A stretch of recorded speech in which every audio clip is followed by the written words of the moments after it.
Bienvenue à tous. Ça avait déjà été quelle heure? L'heure de l'apéro. Voici votre host, Uncle Drew, accompagné de ma co-host, la belle Asian Persuasion. Je vais juste prendre un moment de vous dire merci de nous écouter, de liker, commenter, subscribe. Pour nous faire grandir, puis on est bien content de tout ça. Sinon, guys, je ne sais pas si vous êtes ready. Moi, je ne suis pas ready comme d'habitude. Aujourd'hui, on a un confrère, podcasteur et un humoriste. On applaudit fièrement Cédric Bergeron. Comment ça va? Yeah! Ça va super bien, vous autres? Ça va très bien, ça va Yes. très bien. Merci de l'invitation, first. Ça fait Merci plaisir. d'avoir venu. Merci d'être venu. So là, guys, là, on vous apporte du lourd, hein? So, 210 livres, 210 livres. J'avais complètement oublié que Byron était derrière. ah ouais? J'entends beaucoup. Shout out à Byron en arrière, MTLEVT, shout out à Chicano en arrière aussi. Sinon, dans tous ces shout outs-là, shout out à Salvatore aussi. Parce que bon, je vais vous montrer, là, j'arrête de le cacher. Là. Eh. On est en train de manger une belle pizza, là. Salvatore, une pizza québécoise. On aime bien ça. Dis que moi, il me commandite pas Salvatore. Qu'est-ce que j'en mange trop, hein? Fucking bonne pizza là. C'est subtil, Salvatore. Oh non, c'était même pas ça, ça voulait dire. Non, mais c'est vrai, parce qu'il commandite plein de podcasts. Moi, C'est vrai. je les ai jamais approchés, Ok. premièrement. Ok, mais tu tu sais, sais pas. mais depuis qu'il y en a un pas loin de chez nous, man, Uber Eats, c'était à la croûte farcie, Ah, man, à se mange oui. chez nous, là. Oh! Moi, J'ai failli c'est la leurs prendre. ailes de poulet Alors, que elles sont j'adore. bonnes. Mes filles, c'est les espèces de triangles mac and cheese frits. Ah oui. C'est nouveau, ça, on dirait. Ah, je sais pas, mais ils ont ça. Moi, je fais un bout. ça fait Mais un je peux petit pas bout qu'ils commander ont ça. Salvatore sans commander, mais sinon mes filles vont m'assassiner, je te jure, man. So, vous avez entendu, guys, so, vous pouvez commander sur pizzasalvatore.ca. N'oubliez pas de rentrer notre code promo apéro pour 10%. Encouragez-nous. Sinon aussi, bon, c'est une belle pizza, ça se boit bien avec une petite Rosemont. Il y a plein de saveurs pour vos papilles gustatives à la SAQ proche de chez vous. Vous pouvez choisir. Il n'y a aucun problème avec ça. Sinon, bon, dans tous ces sinon-là, là, moi, je suis en train de boire déjà une orange électrique. Toi aussi, tu bois une orange électrique? Bon, on a déjà commencé off-cam, là. On va pas se mentir. Sinon, c'est bon une bouteille d'eau aussi, là. C'est santé. Il faut que je le dise aussi, là. C'est bon de boire santé. Suivez l'exemple de Cédric, s'il vous plaît. Sinon, à l'heure de l'apéro, on a une question brise-glace qu'on pose à tous nos invités. Yep. C'est de nous raconter soit un funny story, soit un drunk story ou un dating story. C'est à ton choix, alors. Écoute, les dating stories, ça part de loin parce que ça fait 19 ans que je suis avec la même femme.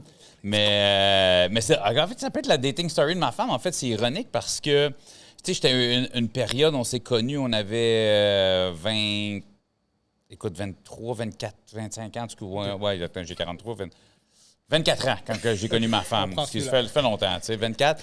Puis, tu sais, c'était un mode. Là, il n'y avait pas les Tinder, les Facebook rencontres, là, il y a 19 ans. Là, tu sais, Ouais. c'est en 2005. Fait que, tu sais, puis Facebook est apparu en 2007. Donc, tu sais, ça n'existait même pas encore. C'est Do You Look Good dans le temps. Ah, mais là, nous autres, on s'est connus sur Réseau Contact. Puis, tu sais, on se parlait sur MSN Messenger, Oh pas oui, Messenger, ça, c'est Facebook. vieux. Là. Pour les jeunes, ça, c'était...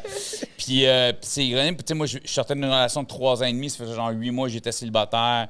J'étais comme, let's go, on club, let's get fuck with anybody. J'étais comme, vraiment, j'étais dans un mood, yeah, je suis dans la vingtaine, je sors d'une relation, j'enjoy.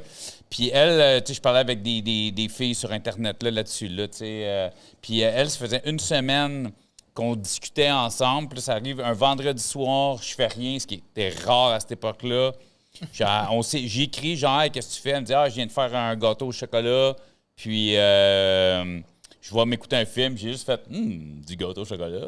Puis, elle a fait comme, t'aimes le gâteau au chocolat? Je dis, ben, comme tout le monde. Ben, elle dit, ça te tente-tu d'avoir venu manger un morceau de gâteau puis écouter un film? Je fais comme, why not? Mais, tu sais, moi, je suis dans ma tête de, yeah, man, I'm gonna fuck someone tonight. Tu sais, c'est comme, yeah. Je suis arrivé chez elle, j'ai mangé un morceau de gâteau, son fucking chat m'a attaqué la jambe pendant que je mangeais mon morceau de gâteau. J'étais comme, oh, ça part mal. Puis on écoutait un film. Là, elle a comme réalisé quand je suis arrivé, elle fait comme, man, il y a un dude que je connais pas qui s'en vient chez moi. What the hell? Qu'est-ce qui m'a pris, tu sais? Fait qu'elle a comme écrit à son coloc, genre, ou appelé son coloc. Fait comme, hey, si je t'appelle pas dans une heure, genre, c'est comme, tu reviens à la maison, tu sais. C'est comme, j'ai un dude qui s'en vient puis je le connais pas. Finalement, on commence à écouter un film. On baisse pas, on s'endort. On s'endort sur le divan, c'est son coloc qui rentre. À un moment donné, on se réveille, on fait « Oh, what the fuck? » Là, je suis comme « Je vais m'en aller. » Ben, si tu veux dormir. Je suis resté, on a dormi. OK. Ça fait 19 ans que je suis avec. C'est bon, ça. Puis elle habitait loin de chez toi. Ben moi, je suis un gars de la Rive-Nord de Montréal. Elle habitait Huntsic. Ouais, elle habitait Huntsic. OK. Fait que c'était pas si loin que ça. Puis écoute, ça a été rapidement, everyday, on s'est vus. Puis 6 mois après, déménager chez nous, puis let's go, maison, enfant, mariage, name it, tout est arrivé. Okay, Tu sais, c'est ça, des fois, bien c'est quand tu cherches pas que tu trouves, des fois, quand tu cherches, tu trouves pas. Quand tu y attends Moi, c'était le comme, moins que... je me serais jamais attendu, on est deux personnes, mais complètement opposées, autant physiquement, socialement, surtout la bouffe, mais on a la même mentalité, mettons, au niveau de l'éducation de nos enfants, au niveau de nos idéaux politiques, ces choses-là, ça, on se rejoint là-dessus. Okay. Mais tu sais, ma femme, c'est une petite studieuse de 5 et 2. Elle veut dire, elle a 42 ans, elle a une très bonne job, elle fait des cours à l'université pour le plaisir aujourd'hui. Puis quand je suis parti, elle faisait un casse-tête 3000 morceaux. Tu comprends? C'est comme fucking pas mon vibe. Mais tu sais, c'est ça, moi, ça me prend une personne complètement mon opposé, mais moi, pas en couple avec quelqu'un comme moi. C'est sûr que ça finit avec des trous dans les murs puis une explosion. Fait que tu sais, c'est un bon tempérament, tu sais. Puis c'est ça, contrairement côté éducation des enfants, politique, tout ça, tu sais. Fait qu'on a un minding, on a des idéaux, on a des buts communs, mais on a zéro les mêmes goûts. Je pense que c'est ce qui fait une belle chimie, les contraires s'attirent, qu'ils disent. Hein, c'est cute, ça. On a la fille tranquille qui love le bad boy, puis on a le bad boy qui... Fait que c'est comme, c'est Grease. Tu sais, mon histoire, c'est Grease, man. Je suis John Travolta, finalement. So, guys, dormez sur le sofa. Restez tranquille. C'est ça, man. Ah ouais? Keep it in your pants for a week. You're gonna find the love of your life. C'est correct, Carré. Et j'ai aucune idée pourquoi j'ai dit ça en anglais. Ça va. Ça sortait mieux. Ça se fait pas, c'est ça. C'est parce que je suis John Travolta. That's it. Pour les gens qui te connaissent pas, est-ce que tu peux te décrire en quelques mots? Oui, dans le fond, Cédric Bergeron, je suis à la base un humoriste depuis les 7 dernières années. J'ai commencé l'humour sur le tard. Grand fan d'humour depuis que je suis petit cul. Moi, à l'âge de 12 ans, en finissant de 6e année, on a eu un feuillet. Quelqu'un me l'a renvoyé dernièrement. Moi, je ne l'avais plus. C'est écrit comme finissant de 6e année. Plus tard, quand je vais être grand, je vais être humoriste. Je me suis finalement, mon côté artistique s'est plus développé musicalement dans l'adolescence, dans le hip-hop. Puis, un bon rêve de petit cul a toujours été là. Et finalement, à 37 ans, j'ai décidé de kick my own ass puis d'écrire mes premières jokes, d'aller tester ça. Ça a commencé, ça a bien été mon premier show. J'ai juste jamais arrêté. J'ai pris des cours d'écriture humoristique. Okay. Puis, je me suis embarqué dans le Gong Show, qui est quand même un gros show sur Internet qui est tourné au bordel. J'ai eu un bon vibe au Gong Show. J'ai eu un bon hype. Puis j'ai dit, donc, mais tant qu'à avoir un hype sur Internet, je vais essayer de le faire rouler. Étant un homme aujourd'hui de 43 ans, je suis pas de la génération story, selfie, faire des trucs sur le web, c'est pas en moi. Okay. Je dis, je vais essayer de partir un truc sur Internet, donc un podcast. À la base, je voulais partir un podcast humoristique, comme je suis humoriste. Les choses ont fait que j'ai rencontré quelqu'un, j'ai acheté un immeuble, j'ai un peu d'immobilier, j'ai acheté un duplex, le locataire d'en bas. C'est quelqu'un qui a une sentence vie pour meurtre, monsieur de 80 ans. Et à chaque mois, j'allais chercher son loyer, il me racontait un peu son histoire. Il se sentait à l'aise avec moi, probablement vu mon casting, tout ça, de me raconter ça. Des gens qui ont fait des mauvais coups dans la vie, on se reconnaît. Je sais pas pourquoi. Les tannants. Oui, les tannants, on se reconnaît. Puis j'ai eu mes passes. Fait que je pense qu'il était à l'aise de me raconter son histoire. Puis j'étais comme, c'est trop fou, c'est trop intéressant. C'est là que m'est venue l'idée du podcast que j'ai aujourd'hui qui s'appelle Au Parloir. Moi, dans ma tête, j'allais faire une dizaine d'épisodes sur l'univers carcéral, aller me get un petit following avec des histoires comme ça, fucked up intéressantes. Après ça, dire parfait, je vais partir d'autres choses humoristiques. Puis l'histoire a fait que le podcast a tellement grossi, pris de l'ampleur, a eu tellement un gros vibe que j'ai pas été capable de lâcher ça. Puis pas juste parce que ça donne un gros vibe, mais parce que ça m'a fait. C'est un podcast qui me fait du bien en tant qu'être humain. C'est un podcast qui me fait évoluer.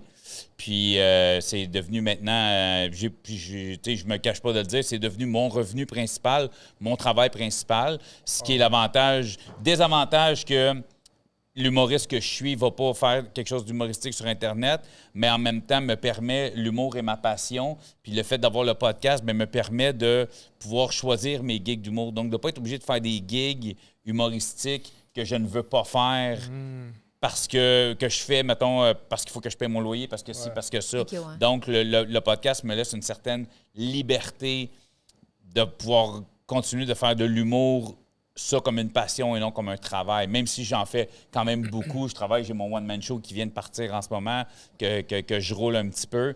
Mais justement, ça me permet de garder ça un fun thing, puis pas un business thing, l'humour. Fait que c'est ce qui est cool avec le podcast. Ça t'enlève une pression. T'sais, on peut avoir une pression que là, je dois y aller. Puis... Exactement. Ou de prendre des gigs que tu veux pas nécessairement faire, mais comme je trippe pas, tu sais, mettons comme faire des chroniques à radio. C'est pour moi, c'est pas quelque chose qui m'attire, mais je sais que c'est quelque chose qui est payant.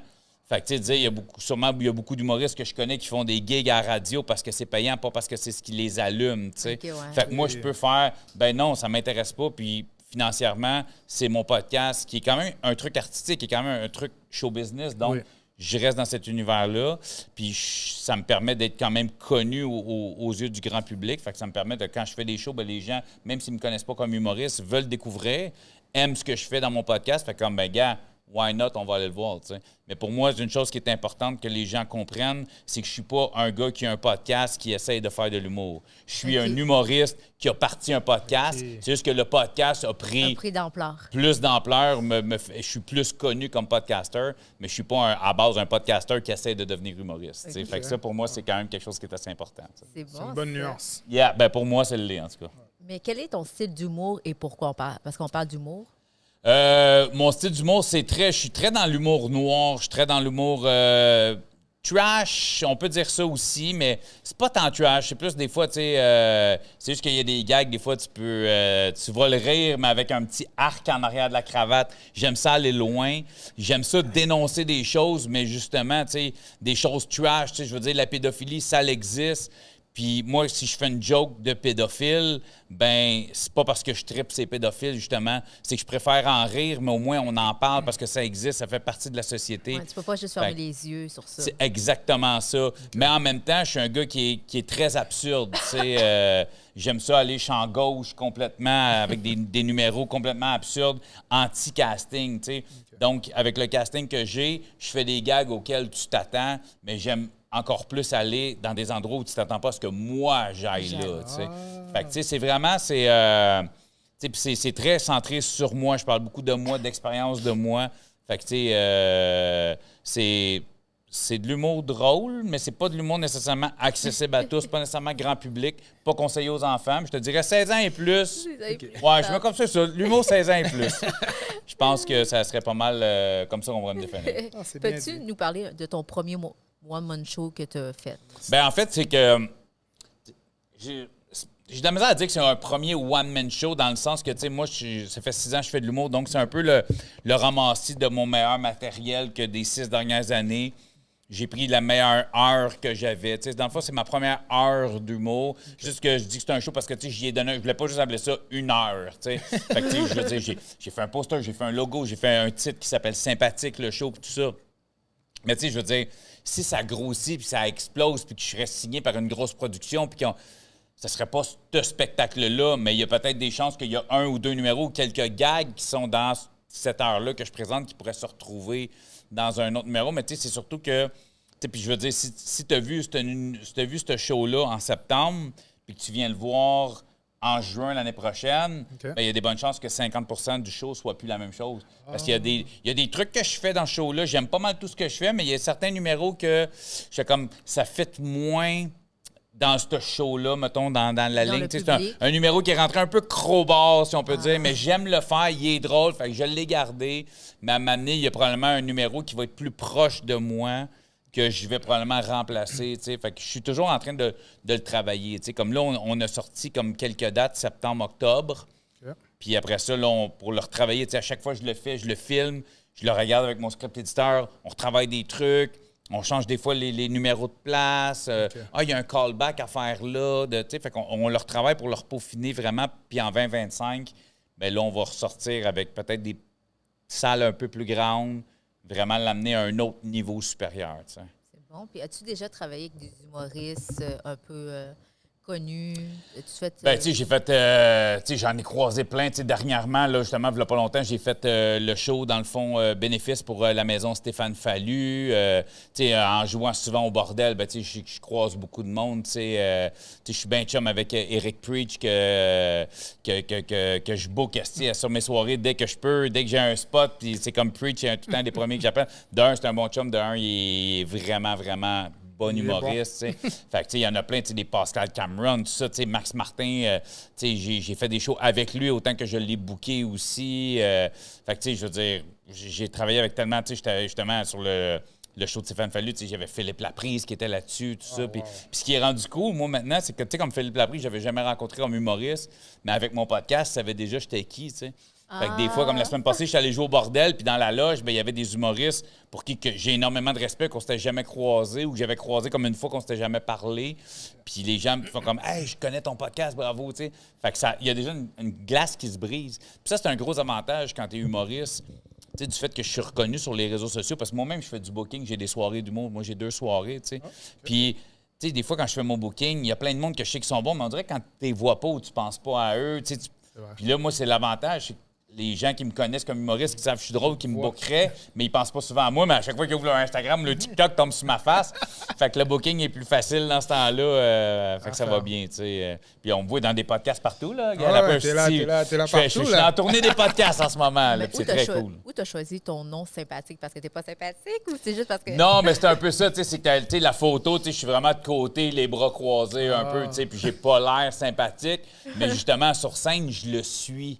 Tu sais, sur scène, je suis comme, tu sais, justement, fie-toi pas à l'image, c'est un peu ça. Puis c'est comme ça que mon show commence, je parle justement du jugement par l'apparence, tu sais, parce que justement, les gens ont tendance à me juger par l'apparence. Il y a eu beaucoup de jugements. Ben moi, quand j'ai commencé en humour, tu sais, les gens, ils osaient pas m'approcher. J'étais dans le line-up, j'étais dans la loge, on me parlait pas trop, tout ça. Puis, tu sais, je me rappelle même une des premières fois que j'ai fait le gong show, c'est ce que les juges m'ont dit. Tu sais, écoute, on s'attendait tellement à rien. Les gens s'attendent à des jokes genre... tu sais, des jokes de mon oncle, un peu trash, un peu raciste, un peu... Ça pas trop où je vais aller, tu sais. Okay.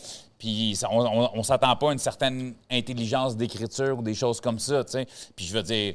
Tu sais, je l'ai vécu comme toi pour d'autres raisons. Tu as vécu la petite madame qui traverse la rue en tenant sa sacoche. Bien, je l'ai vécu moi aussi, tu sais, tu comprends? Fait que, tu sais, les gens qui osent pas, tu sais, puis je l'ai souvent le cadre, tu sais, le cadre de prison, puis le cadre de « Ah ouais, toi, je veux pas t'écœurer. » Tu sais, je me promène au Casco, puis à un moment donné, il y a un monsieur qui me regarde « Hey, toi, si je te croise dans une ruelle, là, j'espère avoir un bat de baseball dans les mains. » Oh, wow! Tu sais, tu comprends? Mais tu sais, c'est un gag qui fait, mais tu sais, ça reste pareil comme « Pourquoi? » J'ai de l'air de ça. Ben, OK. J'assume ce que j'ai de l'air. Contrairement à toi, moi, j'ai choisi ce que j'ai de l'air. Je veux dire, non, mais tu sais, j'assume. Mais c'est un peu pour ça le titre sympathique, justement. Okay. Parce que sur la photo, je le suis pas. Puis le sympathique est en néon rose, justement, pour faire un clash, justement. C'est ce que tu vois. Puis ce que tu vas recevoir sur scène, c'est deux choses complètement différentes. Je comprends. Mais tu sais, quand tu te produis sur scène, comment se passe un peu, mettons, la préparation? Tu sais, avant de monter sur scène, tu as parlé, tu es dans la loge. Comme, tu sais, toi, c'est quoi, mettons, ton process? Tu es dans la loge? Ah, man, moi, j'ai pas de... Parce que moi, j'ai pas le track. Je suis chanceux de ça. Je suis un artiste qui n'a pas le track. Tu sais, moi, monter sur scène, c'est plus... Je te dis pas, il y a certaines scènes sur lesquelles je suis plus nerveux, mais en général, quand je vais faire un show, moi, c'est plus... Ah ouais, c'est long, J'ai hâte d'y aller pour moi parce que c'est que du plaisir pour moi, la scène, tu sais. Okay. C'est sûr qu'il y a des shows, certains, plus stressants, mais tu sais, je veux dire, c'est l'événement qui me stresse plus que d'aller faire un show parce que j'ai pas le track. Fait que, tu sais, moi, je vais être... 5 minutes avant de monter, je vais train de jaser, je vais répondre à quelqu'un sur Messenger. Tu sais, j'ai pas un focus à faire, tu sais, en général, sauf si vraiment je vais tester des nouveaux trucs. Tu sais, justement, comme, tu sais, vendredi, j'étais en show à Gatineau, puis là, j'avais des trucs, dans la semaine, j'avais un meeting avec mon script éditeur. Fait que là, j'avais mon cahier où j'ai comme tout le pacing de mon show au cas où, puis là, à côté, j'avais une feuille avec des gags qu'il fallait que je rentre. Fait que, tu sais, fait que là, j'essayais de les relire, tu sais, tout ça, mais tu sais, 5-10 minutes avant, puis au pire, il est là, j'ai un aide-mémoire qui est là, mais non, moi, je suis là pour avoir du fun. C'est pour ça, pour moi, l'humour, c'est du fun.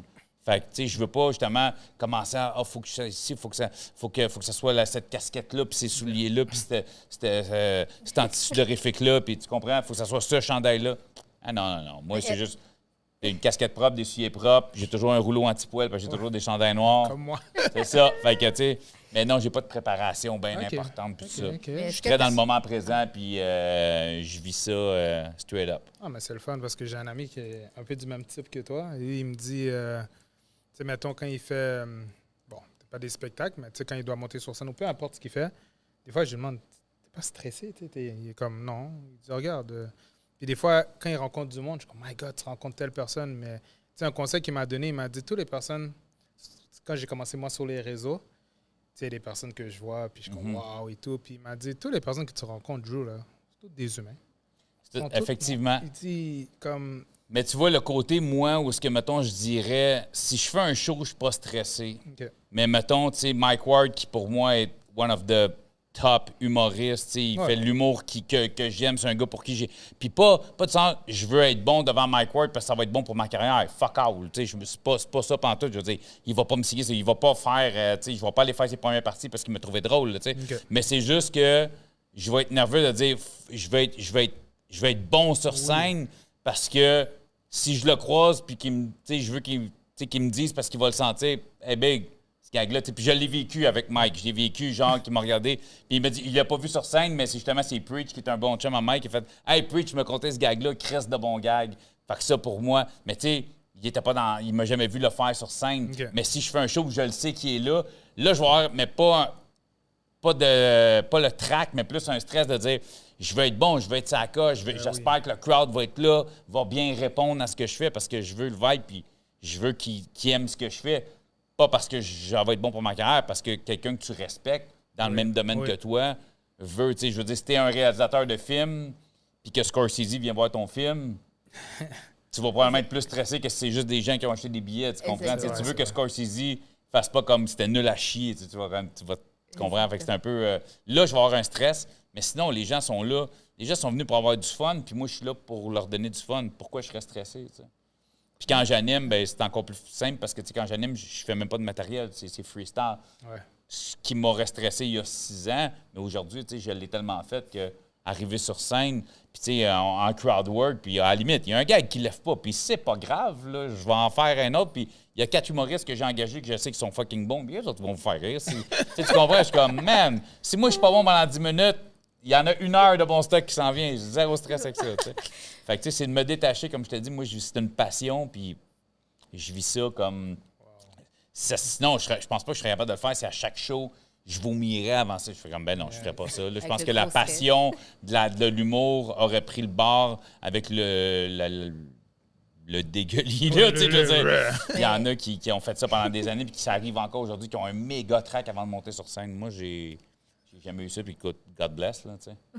Pourtant, je suis un gars tellement anxieux dans la vie, je comprends pas pourquoi je l'ai pas, mais moi, tu sais, je suis un gars... je suis un gars... Moi, tout est noir, tout est négatif avant, tant que tu me prouves pas. Tu sais, je parle de ma femme tantôt. Moi, si ma femme est partie avec des amis, souper, quoi que ce soit, tatati, puis qu'elle me dit, je devrais être là vers 11h, à 11h05, elle n'est pas là, elle a eu un accident, elle est morte, là. Tu comprends? Je suis tout le temps... C'est tout le temps comme ça. Moi, c'est tout le temps, tout est noir, tout est négatif. Tout le temps comme ça, là, tu sais. Puis je veux pas l'appeler parce que je veux pas être le gossant, tu sais. Parce que elle va arriver. Puis là, on est chanceux parce qu'on a chacun une Tesla. Fait que là, je peux aller juste sur l'applicateur Tesla. Cool, elle est sur la route. Ça dit qu'elle est à 8 km. Elle va être là dans 12 minutes. Parfait. Fait que là, j'ai pas l'air de Hey, t'es où? Puis là, ça a calmé mon anxiété. Mais tu sais, ça a toujours été comme ça, tu sais. Fait que, tu sais, c'est ça. Je suis un gars stressé. Je suis un gars anxieux dans la vie. Mais je sais pas pourquoi la scène, on dirait que j'ai tellement de plaisir aujourd'hui. Tu sais, ça va arriver, les petits papillons, un petit, mais pas le « Pourquoi je fais ça? » Non, ça, j'ai jamais vécu ça. Même à l'époque que je faisais de la musique, je faisais des battles, tout ça, c'est comme « Hey, je le fais pour le fun. Ouais. » C'est quoi le pire? C'est que je vais me planter sur scène. Ça me rejoint beaucoup. Parce que souvent, on me demande, tu sais, quand je fais beaucoup de vlogs restaurants, sur la restauration, excuse-moi, ou sinon, je fais des sketchs humoristiques, puis je m'amuse et tout. Puis j'ai toujours dit à mon équipe, le jour que j'ai plus de fun, moi, je tire la plug. Peu importe où je suis rendu, je tire la plug. Puis, en dirait, ça revient toujours au fun. Tu sais, des fois, j'ai des moments que, peut-être, je me mets plus de pression, j'ai peut-être un peu moins de fun, mais je me pose la question, tu sais, quand même, est-ce que j'ai encore du fun? La réponse est oui. Puis moi, c'est la même chose avec le podcast. T'sais. Oui, le podcast fait que je gagne bien ma vie aujourd'hui, mais je gagnais bien ma vie avant le podcast aussi. Okay. Puis j'ai pris la décision, il n'y a pas si longtemps que ça, de délaisser le travail que j'avais depuis les 13 dernières années où j'étais très bien payé, je gagnais très bien ma vie pour faire go, j'y vais. Mais tu sais, je veux dire, ce job-là, je l'avais choisi puis j'étais plus heureux de la faire. Fait que c'est pour ça que, mais tu sais, si j'avais encore autant trippé puis j'avais eu du fun à faire ce métier-là, peut-être que je serais resté. Puis c'est la même chose avec le podcast. Donc, le podcast, oui, je gagne bien ma vie, mais s'il y a encore un gros vibe, puis j'ai dit ça dans un podcast dernièrement, j'ai dit, écoute, est-ce que Au Parloir va durer 15 ans, 20 ans? Peut-être. Est-ce que dans 5 ans, ça va être encore moi qui va l'animer, par exemple? Peut-être pas. Tu comprends? C'est le côté où si moi, à un moment donné, moi, je m'y vois plus, moi, je m'y reconnais plus, moi, j'ai plus de fun. C'est sûr que c'est pas un podcast, le fun, je le demande parenthèse, mais j'aime encore le faire. J'aime recevoir ces gens-là, j'aime discuter avec ces gens-là, j'aime challenger ces gens-là. Ça me fait évoluer énormément comme podcast. Donc, tant aussi longtemps que ça va être là, tant mieux, parce que je veux dire, oublie le côté financier. Quand je l'ai parti, ce podcast-là, je perdais de l'argent tous les mois, là. Il n'y avait pas d'argent, il n'y avait pas de commanditaire, il n'y avait pas de views, il n'y avait pas de Patreon qui roulait, il n'y avait pas rien. Je perdais littéralement plus de 1 000 $ par mois avec ce projet-là. Tu commençais chez vous ou tu le faisais dans un studio? J'ai commencé, c'est pour ça qu'il m'a coûté de l'argent au début. Moi, j'ai commencé en studio. Moi, je suis pas un gars techno, j'ai pas micro, caméra, tout ça. Non. L'avantage d'être humoriste, je connaissais déjà des studios, tout ça. Puis même au début, moi, le studio où j'ai commencé, c'est le studio où je suis en ce moment. Mais à un moment donné, j'ai fait 6 épisodes là-bas. Mes 6 premiers épisodes sont là-bas. Puis j'ai dû quitter parce qu'à un moment donné, j'étais comme, je vais être obligé de tirer à plat. Puis je savais qu'en partant un podcast, ça allait me coûter de l'argent, j'allais perdre de l'argent. Et je l'assumais parce que mon but, c'était de partir un projet. Puis moi, j'avais mon day job. Fait que je me disais, mes cachets d'humour, donc l'argent que je fais avec l'humour, je vais l'utiliser pour financer le podcast. Okay.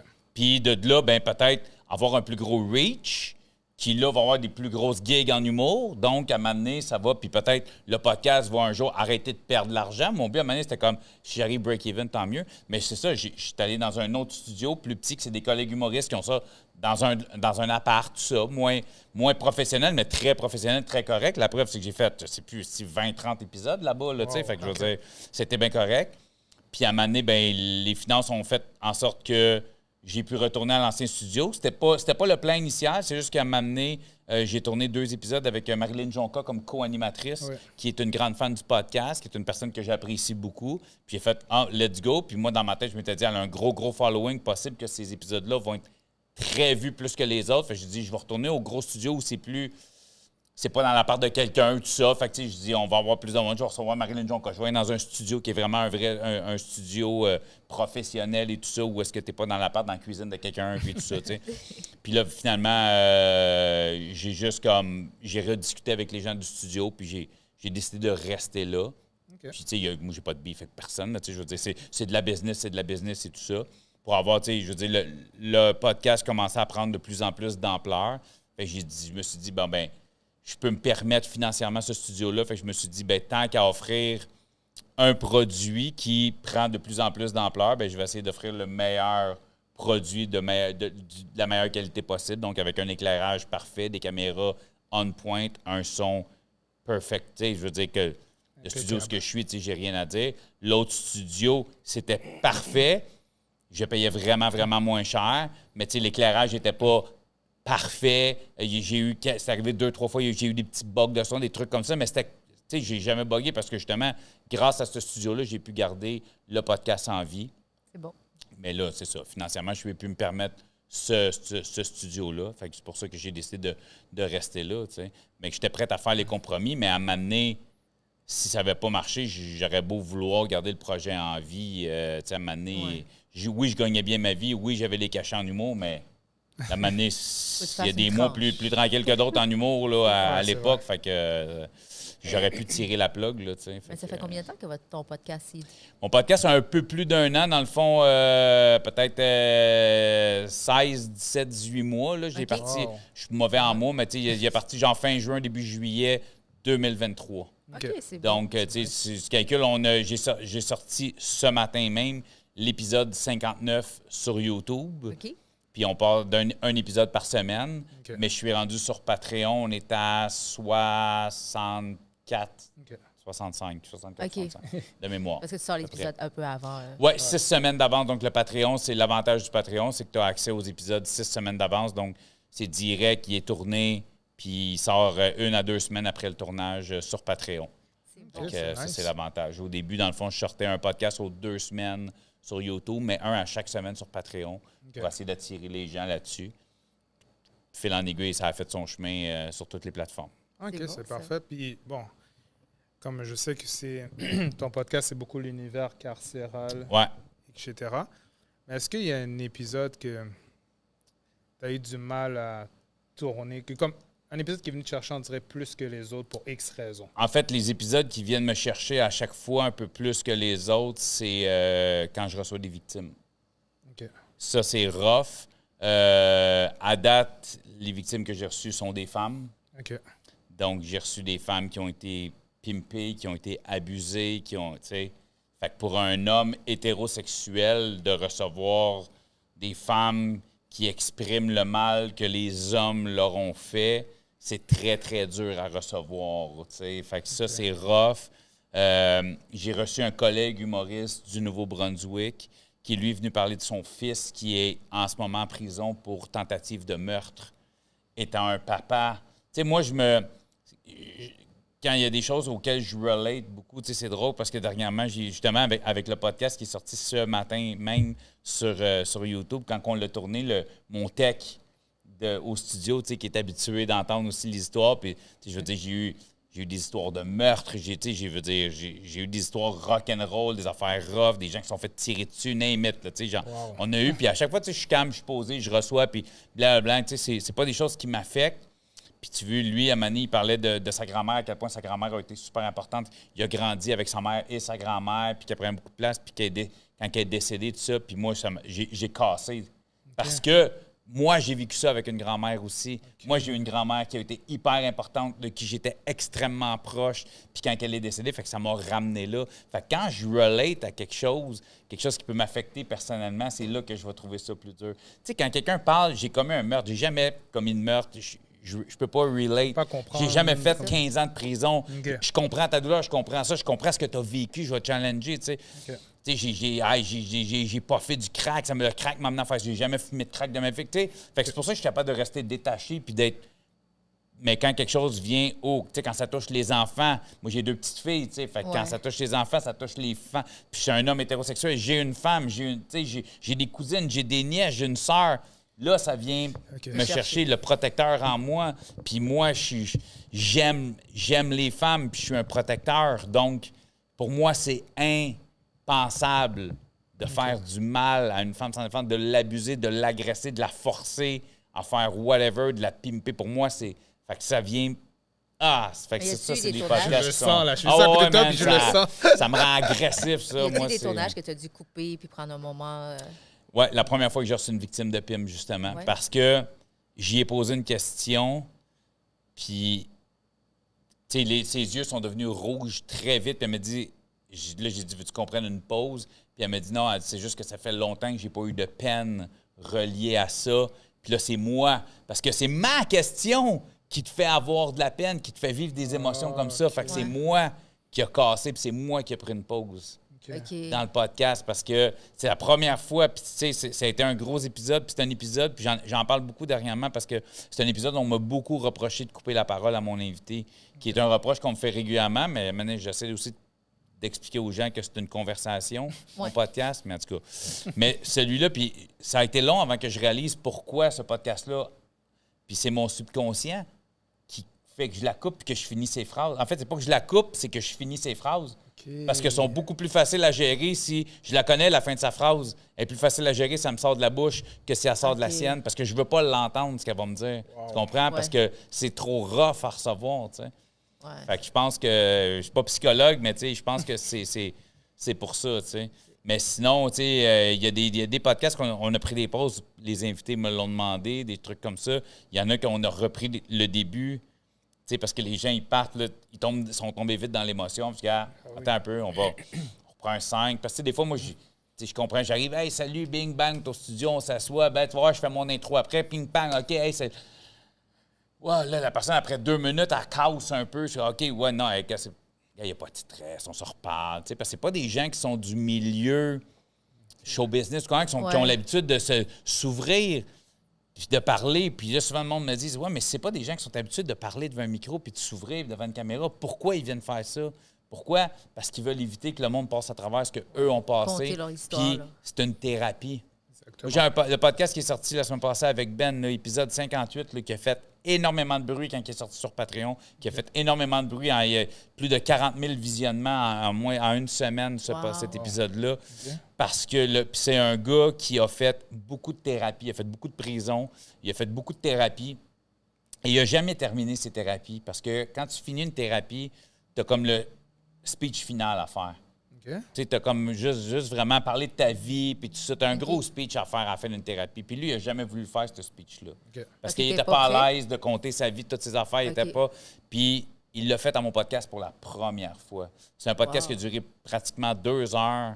Puis il y a tellement de choses qui ont été dites, ça il a tellement fait du bien. Puis après ça, il était tellement parano, justement, après tout ça. Puis j'ai fait quand lis les commentaires, je dis, tu sais, j'ai envoyé tous les commentaires de Patreon, puis j'ai attends, mais que ça sorte sur YouTube. Puis juste les clips qu'on mettait, va sur TikTok, lis, man. T'as fait des 220 000 views sur un clip, va lire les commentaires. Lui, il avait peur le négatif. Le négatif, il avait peur que des choses, des vieilles histoires reviennent contre lui, puis des choses comme ça aussi. Puis, tu sais, il dit, man, j'ai tellement fait de mal, j'ai tellement été une mauvaise personne dans ma vie. Il ne pouvait pas concevoir que les gens. Je dis, oui, mais je dis, dans le podcast, tu as été franc, tu as été honnête.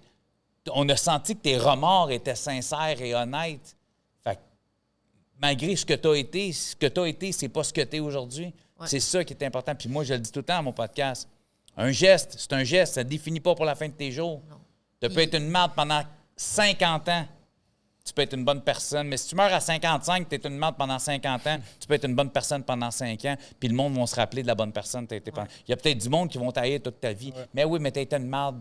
Des fois, il y a du monde qui m'écrit « Ah, t'as reçu cette personne-là, il a volé tout le monde dans la famille, c'était un mange une marde. » Ben oui, ça fait 1h30 qu'il nous l'a dit. Il nous l'a dit pendant 1h30. C'était un trou de cul, c'était un voleur, il consommait, il nous l'a dit. Okay. Oh, ouais. Mais aujourd'hui, cette personne-là, il assume ce qu'il a fait, il a payé sa dette, il essaye de changer, il travaille. Qu'est-ce que tu veux que je te dise? Il ne peut pas enlever le mal qu'il a fait. Il a fait. Une personne qui a assassiné, il a assassiné. Il ne peut pas ramener la personne. Mais lui, il est encore en vie. Lui, si tu veux qu'il fasse quoi? Qu'il se tire une balle?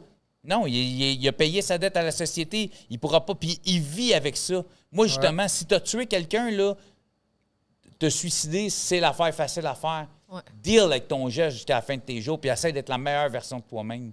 C'est ce que c'est.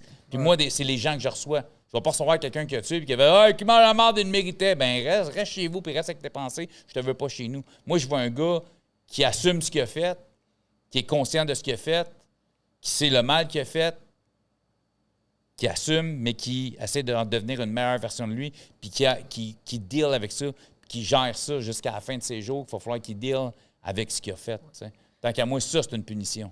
C'est vrai. Ouais. Mais toi, tu as quand même une niche assez spéciale parce qu'il n'y a pas tout le monde qui voit des podcasts comme ça. Comment tu vas chercher tes invités? Comment tu fais tes recherches quand tu vas chercher tes invités? Écoute, tu les abordes? J'ai la chance maintenant, je ne vais plus chercher mes invités. Ah, ils viennent te voir? Mes invités viennent me chercher solidement. Wow. Ils viennent tellement me chercher qu'il a fallu que j'engage quelqu'un pour me donner un coup de main à faire le tri dans tout ça. Là, ouais. À la base, quand je te disais que quand j'ai parti ça, je me disais une dizaine d'épisodes. Oui. Donc, j'avais mon locataire. J'avais quelques noms en tête. Je connais assez de personnes qui ont fait de la prison, qui ont changé de vie ou tout ça, des anciens tannants, comme on disait. Que je savais que je serais capable de faire une dizaine d'épisodes avec ce genre de personnes-là. Fait que ça a été... au début, c'était ça. Puis là, ça commençait à prendre l'ampleur. Fait que là, il y avait quelques personnes qui m'approchaient, mais... Et là, Marilyn Jonca, justement, quand j'ai vu qu'elle s'était abonnée à mon Patreon, j'ai envoyé un message, on a commencé à discuter. Puis elle, qui est un gros following sur les réseaux, a fait un call at large. Je suis une fan de ce podcast-là, blablabla. Il cherchait parce que je voulais des avocats aussi. Fait que ça m'a aidé à recevoir, à avoir des noms. Et rapidement, ça a été, je veux dire, il y a des gens que j'ai reçus. Fait que quand tu reçois quelqu'un qui est dans ce milieu-là, qui a été longtemps en prison, tout ça, bien, il y a des chums, il y a des contacts qui sont... Fait que, il y a eu ça aussi, mais maintenant, c'est les gens. Les gens m'approchent tous les jours, 5, 10 personnes par jour, souvent, qui vont me réécrire.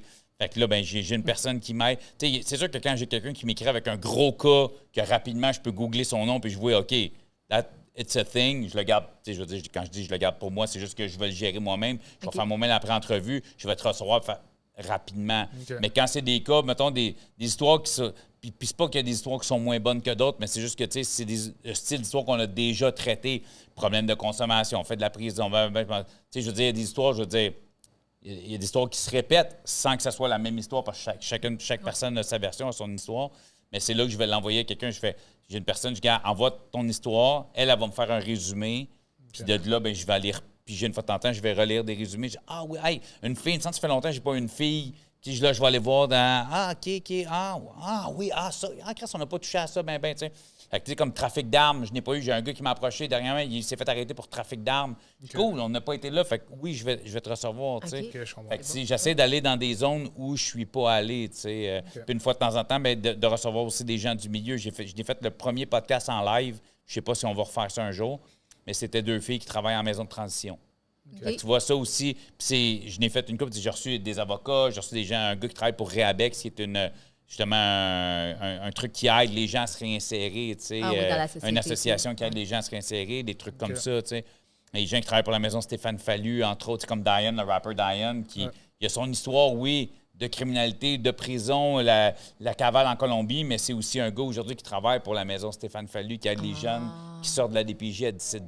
C'est bon, ça. Fait que, tu sais, c'est des trucs comme ça, c'est le genre d'histoire que j'aime, tu sais. Tu as un parcours, tu as un passé, tu sais, puis moi, je suis très passé, présent, mais futur. Ton futur m'intéresse. Ouais. Tu te vois comment, toi? Fait que, tu sais, moi, je pars. C'est pas juste, tu sais, comme Diane, j'aurais pu faire hey, Colombie, parce que t'as été 5 ans cavale en Colombie. Non. Way back, quand t'étais jeune, ça ressemblait à quoi? Au Québec, ça ressemblait à quoi? OK, là, la Colombie, OK, puis après, puis dans 10 ans, qu'est-ce qui se passe avec toi? Tu sais, fait que moi, je pense que c'est ce que les gens aiment. Tu sais, Étienne Boulay, quand je l'ai reçu, tu sais, entre autres, qui n'a pas fait de prison, mais tu sais, la consommation, je trouvais ça intéressant de dire, hey, t'avais tout.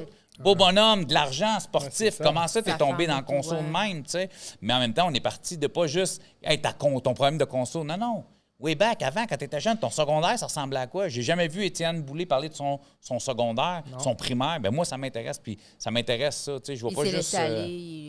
Ben moi, c'est important pour moi d'aller vraiment de sa part de où, parce que justement, je pense que c'est ce que les gens aiment. Puis j'ai beaucoup de gens qui travaillent dans le milieu carcéral qui m'écrivent en me disant « Wow, ça me fait prendre un autre angle de vue sur ma clientèle, mettons. » Fait que si t'es gardien de prison, attends là, parce que tu sais, eux autres qui reçoivent, bang, OK, t'es voix de fait grave avec arme blanche, bang. Pour moi, toi, t'es ce gars-là, tu sais pas. Fait que quand t'écoutes mon podcast, puis que c'était ça son enfance, son adolescence, c'était ça. Ça a commencé par ça, Tu sais, j'ai un gars, là, il a fait beaucoup de prison dans sa vie. Là. Première fois qu'il a fait une entrée par effraction dans une maison, il était avec son père et son oncle, puis il avait 12 ans. La première fois qu'il a fait de la poudre, il avait 14 ans, puis c'était avec sa mère. Ça se peut-tu que tu pars avec 2 strikes dans ta vie, là? Ouais. Moi, la première fois, j'ai fait une entrée par domicile. J'avais la chienne de me faire pogner par la police puis par mon père. J'étais pas avec. Wow. Tu comprends? Ça amène un layer. Fait comme, mais moi, c'est pas grave si je prends de la drogue puis je fais des vols. J'en fais avec mon père puis ma mère. Tu comprends? Okay. Fait je vais aller écouter ton podcast. C'est lui qui m'a fait découvrir toi. Je vais t'envoyer. Je vais te l'écouter parce que moi, j'ai toujours voulu... j'ai pas des bonnes notes, là, mais j'ai toujours voulu faire travailler dans la psychologie, psychologie, là. Fait que j'écoute beaucoup les affaires comme ça, documentaires, des choses comme ça. Mais tu sais, il y a beaucoup de trucs true crime. Oui, j'en ai des fois, le monde me demande, est-ce que je me mets dans le true crime? Je suis comme, parce que souvent, le true crime, ils vont raconter des histoires qu'il y a eu, ils vont raconter des crimes, ils vont parler de criminels. Moi, c'est les gens qui viennent raconter leur propre histoire. T'sais. Puis il y en a une que je cite souvent en exemple, parce que ça tu parlais de podcasts difficiles, j'en ai eu un, là. C'est jeune fille, elle s'appelle Layla. Puis... Tu sais, mettons, tu tournes les pages du Journal de Montréal, puis tu lis un gros titre. Jeune fille de 13 ans séquestrée pendant 8 mois dans une chambre d'hôtel à Toronto. Tu lis ça, c'est rough à lire. Tu tournes la page, Canadien perdu hier. Mais moi, cette fille-là, qui a 20 ans aujourd'hui, ben, j'ai eu son enfance, que son père a essayé elle a sauvé la vie de sa mère en frappant son père, qui était en train de littéralement étrangler sa mère, de la tuer. La consommation, le centre jeunesse, fugue de centre jeunesse, se retrouve dans une chambre d'hôtel pendant 8 mois à être pimpé, puis à être drogué de force, puis à manger une demi-pointe de pizza par jour à l'âge de 13 ans. Puis... Fait que quand tu l'écoutes pendant 1h30, 2 heures sur l'histoire de cette petite fille-là, c'est pas un gros titre dans un journal que tu vas tourner. Ça va venir te frapper, ça va venir t'imprimer, ça va peut-être t'enlever l'envie de faire des affaires pas cool. De faire ça à ton enfant en plus. Ben, tu sais, c'est ça. Puis il y a souvent du monde, tu sais, quand t'entends, tu sais, il y a une fille de 16 ans qui était pupille. Sont où les parents? Mais justement, tu le sais pas. Fait que juge pas rien, man. Tu sais pas c'est quoi le background puis la vie de quelqu'un. Puis moi, s'il y a une affaire que ce podcast-là m'a appris, c'est ça. Juge pas. Tu sais, puis je te dis, puis j'en parlais tantôt, juger par l'apparence. Puis j'étais une des personnes qui jugeait par l'apparence. Tu sais, ou juger par l'histoire, tu sais. Ouais. Tu sais, je veux dire, quelqu'un t'arrive, il te regarde d'en face, j'ai fait 15 ans de prison. Ton jugement, il arrive vite en tabarnak. Là. Je tiens mon sac, puis je veux pas qu'il vienne chez nous parce qu'il va tout me voler. T'as aucune idée pourquoi il a fait 15 ans de prison. T'as aucune idée c'est quoi son background.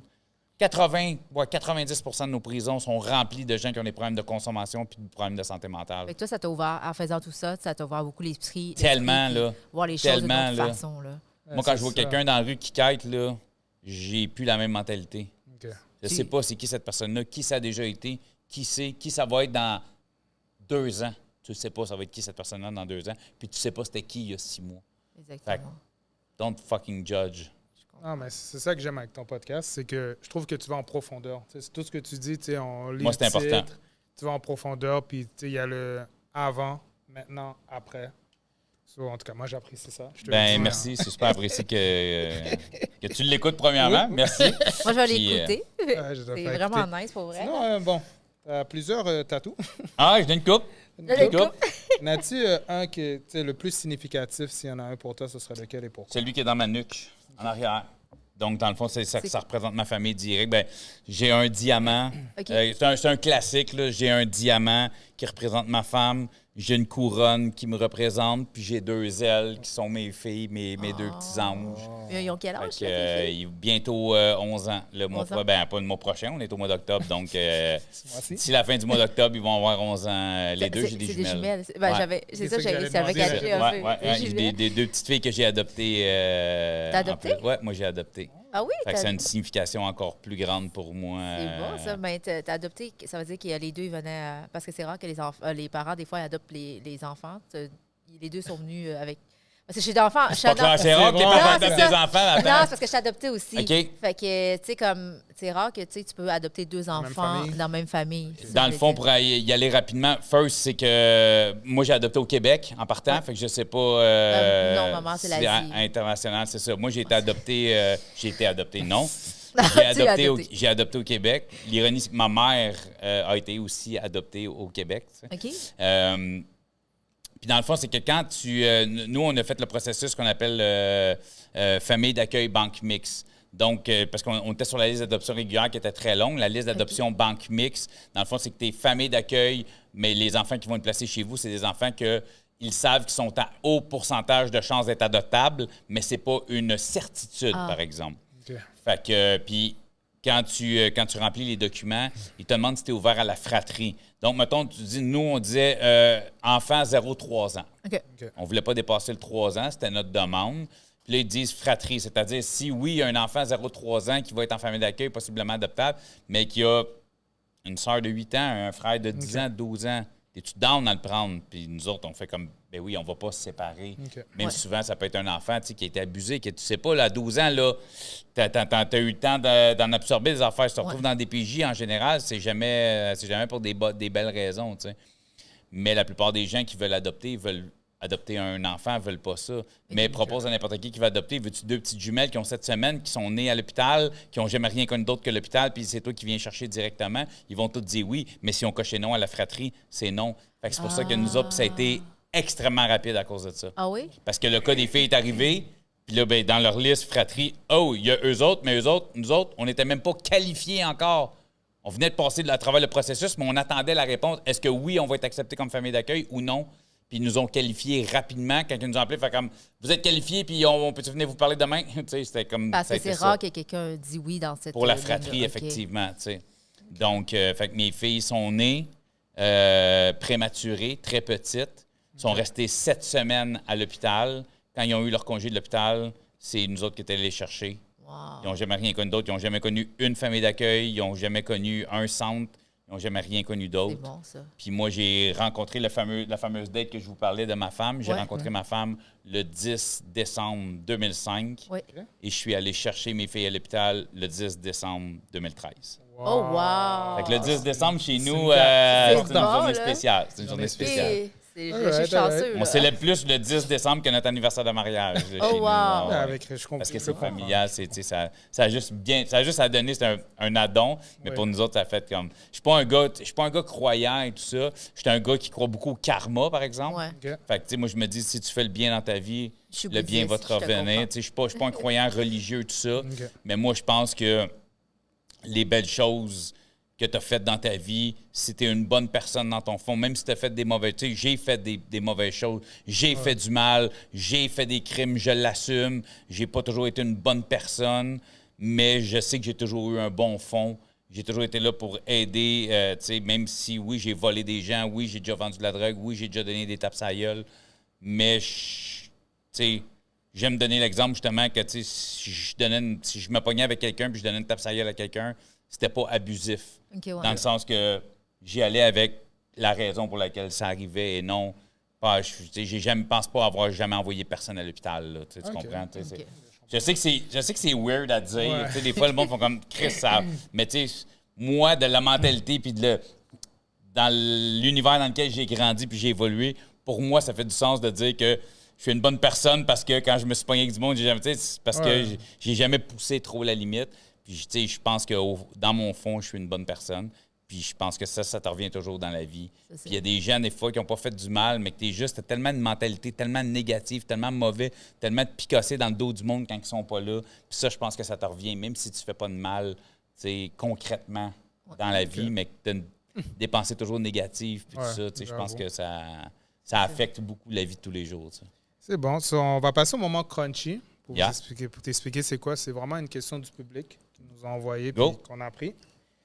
Alors, Je vais commencer. Ça veut dire que votre public me connaît un peu? Oui, je vais commencer. Quel est Vas-y. le crime impardonnable à vos yeux? ben, moi, je peux y aller. Là, je peux commencer. Vas-y. Moi, ce serait la pédophilie. Moi, les enfants, comme... Tu sais, je dis pas qu'il y a des crimes que j'accepte plus que d'autres, mais ça, vraiment, ça vient me chercher à un haut niveau. Tu sais, peut-être le fait aussi que tu sais, je travaille dans les écoles, je travaille dans une école primaire, puis vraiment, ça, les enfants, ça vient me chercher vraiment à un haut niveau. Sur ça, pour moi, c'est 0.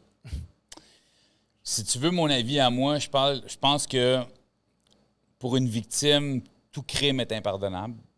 Tu sais, je veux dire, un meurtre, c'est pas pardonnable. Puis, tu sais, mais je peux recevoir un meurtrier à mon podcast qui est conscient que c'est impardonnable. Puis moi, je pense qu'il y a des crimes de situation, c'est-à-dire psychose toxique, t'es pas trop conscient de ce que tu fais, t'es dans une rage, tu tues une femme, tu tues un gars, whatever. Il y a eu une situation qui est arrivée, X, ça, t'as fait ton temps, t'as fait ton chiffre, ça. T'as tué 4 femmes par plaisir pour viol, c'est des meurtres, mais le motif, tu sais, je sais pas si tu comprends, moi, ça va être... Ouais. Tu sais, je parle pour recevoir mon podcast, tu sais. Ouais. Mais tu parlais de pédophilie, je pense pas que je serais capable de recevoir quelqu'un. Je pense que pour moi, ça, en plus étant papa, puis je me dis, des enfants, je peux... Non, puis je veux dire, c'est pas... Tu sais, je veux dire, il y a tellement de femmes qui sont abusées puis qui sont violées, puis je pense pas que c'est moins pire. Je pense pas qu'une femme le vit mieux, tu sais, je pense pas. C'est juste que un être qui est tellement sans défense, tellement vulnérable, une femme va être consciente de peut-être plus de crier, de se défendre. Puis encore là, je ne veux pas me faire pitcher des roches, j'ai jamais été.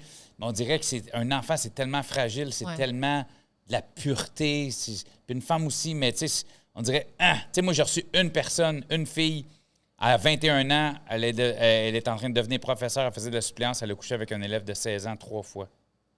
Puis je le dis dans le podcast, si c'est un gars qui m'avait approché en me disant, à 21 ans, je devenais prof, j'ai couché avec une de mes élèves de 16 ans 3 fois, je ne sais pas si j'aurais été capable de le recevoir. Je sais pas. Puis je le dis dans le podcast, puis je m'en cache pas. Il crée à caractère sexuel, un homme vis-à-vis d'une femme, parce qu'elle, 21-16 ans, c'est légal. C'est le fait qu'elle était en autorité. Okay. Mais elle n'était pas en force. Je sais pas si tu comprends. Ouais, il n'y a pas un pouvoir de force. Je pense qu'une fille de 21 ans, un gars de 16 ans, je pense que le gars de 16 ans va quand même avoir peut-être une force physique, être capable de se défendre. Puis je veux dire, moi, j'ai parlé aussi à sa victime qui m'a confirmé le consentement aussi. Je veux dire, c'est pas senti forcé, tout ça. Je veux dire, fait que, il y a ce côté-là, tandis que, un gars, ben là, il y a l'élément de force qui vient en compte, de supériorité physique. Donc, mais encore là, si c'est quelque chose qui est arrivé il y a longtemps, puis qu'il y avait des problèmes d'enjeu de psychologique, de santé mentale, qui a fait son cheminement, qui a fait des thérapies, est-ce que j'irais? Je sais pas. Okay. Je sais pas. Okay. Ce serait du cas par cas, mais je pense que le papa en moi, je pense que le mari aurait beaucoup de difficultés. Pour moi, c'est pas pardonnable, mais je pense que C'est ça. C'est le mot pardonnable, moi, Pardonnable. qui est dur dans cette question-là. tu sais. Bon, sinon, la prochaine question. Qu'est-ce que vous aimeriez dire à une personne qui n'est plus de ce monde? Quelqu'un qui est mort, qui vous êtes Oh cher. oui, je suis en train de penser. Ah, OK. Ben, je vais y aller. Moi, j'y Ouais, allais vas-y. tout de suite. Moi, j'ai eu, en tout cas, une grosse chicane familiale il y a longtemps. Puis, mon oncle est décédé. Puis, mon oncle, dans cette famille-là, c'était comme le seul à qui je parlais. Tu sais, j'étais en chicane avec la tante, les enfants et tout. Puis, c'était le seul qui n'était pas là-dedans pour moi. Tu sais, il était malade, mon oncle, alors il n'y avait pas rapport dans l'histoire. Puis, quand il est mort, j'avais tellement de haine en dedans de moi que je ne suis pas allé à ses funérailles. Puis ça, je vis avec. J'ai pas beaucoup de regrets dans la vie, pour être honnête avec vous. Mais ça, c'est un de mes regrets que, comme, tu sais, je suis pas allé à son enterrement. Puis, tu sais, ma mère est allée, mes frères sont allés. Moi, je suis pas allé. Puis, tu sais, il sait au fond, tu sais, il sait là, que je l'aime et tout, puis tout ça, c'est correct. Là, tu sais, je vis bien avec ça Tu maintenant. ferais, tu ferais un squash le beef Ouais. si tu pouvais Ouais. parler, genre juste comme. Honnêtement, oui. Ouais, Cool. puis maintenant, le problème familier, il n'est même plus là. On est tous corrects. Cool. So, je l'aurais juste fait plus tôt. Moi, c'est mon grand-père. Il est décédé l'année passée. OK. Euh, Condoléances. il est rentré parce que le COVID, puis une semaine après, il est décédé à l'hôpital. Puis ma mère, ma grand-mère, parce que mon grand-père, c'est comme mon papa, là, parce que moi, je suis pas en bon temps avec mon père adoptif. Fait que lui a toujours été là de A à Z, il m'a appris à cuisiner, il était là, il me s'occupait de moi. Puis ce que j'ai pas aimé, c'est que ma grand-mère, ma mère, puis ma tante, elle nous a empêchés de descendre à l'hôpital le voir puis nous dire les derniers adieux. Le seul temps qu'on a dû le donner les seuls adieux ou le parler, c'est sur une tombe. OK. Fait que, tu sais, on aurait pu, tu sais, comme... J'en ai passé des choses avec lui, tu sais, dire que c'était un bon papa, un bon ci, puis tout ça. On n'a pas eu la chance, les petits-enfants, de lui dire. OK. Parce on nous l'a empêché. Ben écoute, moi, il y aurait deux personnes. Rapidement, il y aurait mon chum Brian qui nous a quittés il y a 2 ans. Je ferais juste comme... Tu me manques. Je ferais juste comme... On dirait que ce serait plus une bonne poignée de main, un peu un bon hug à mon chum. Parce que la dernière fois que je l'ai vu, c'était à l'hôpital. Puis quand je suis sorti de l'hôpital, je savais que je n'allais pas retourner le voir parce que je voulais pas revoir physiquement. Il est décédé d'un cancer. Puis, fait que c'est le chum que c'était plus mon chum, là, tu sais, puis de le voir comme ça. Fait que, tu sais, ça serait juste comme sorry de pas être revenu te voir à l'hôpital, man. Puis, tu sais, puis la journée avant qu'il meure, sa conjointe m'a dit qu'il était. Il s'est comme endormi. Il allait me texter parce qu'il avait son téléphone dans les mains avec mon nom. Puis, il allait me texter quelque chose qu'il m'a jamais texté finalement. Oh, wow. Fait que j'aimerais juste savoir qu'est-ce que tu voulais me demander. Tu voulais juste me dire bye, tu voulais juste me dire prends soin de mon gars. Je sais pas. Fait que j'aimerais plus que lui me dise ça.